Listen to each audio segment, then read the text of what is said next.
मंदिराच्या गाभाऱ्यात गेल्यावर झालं असं काही तर मित्रांनो, आम्ही सलग 4 घंटे रांगेत लागून गजानन महाराजांचं दर्शन घेतलं आणि मग गेलो टांगा सवारी करायला. तर या घोड्याचं नाव होतं बाबा सुलतान. आम्ही घोडागाडीची सवारी करत पोहोचलो शेगावच्या महालक्ष्मी मंदिरात. मंदिराच्या गाभाऱ्यात येताच पावसाची सुरुवात झाली. आम्ही दर्शन घेतलं आणि मग गेलो तेथील महादेव मंदिरात. या मंदिरात 12 ज्योतिर्लिंगाचे दर्शन आपण करू शकता. तुम्ही बघू शकता, या पद्धतीने 12 ज्योतिर्लिंग तयार करण्यात आले आहेत.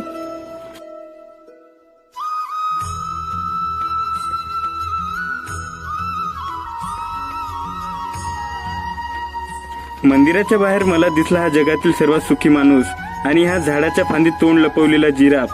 या जिराफपेक्षा आमचा बाबा सुलतान बरा म्हटलं. बाबा सुलतानची सवारी करत आम्ही खाण्यासाठी गेलो शेगाव कचोरी. आम्ही खातो शेगाव कचोरी. तोपर्यंत तुम्ही आम्हाला फॉलो आणि व्हिडिओला लाईक जरूर करा.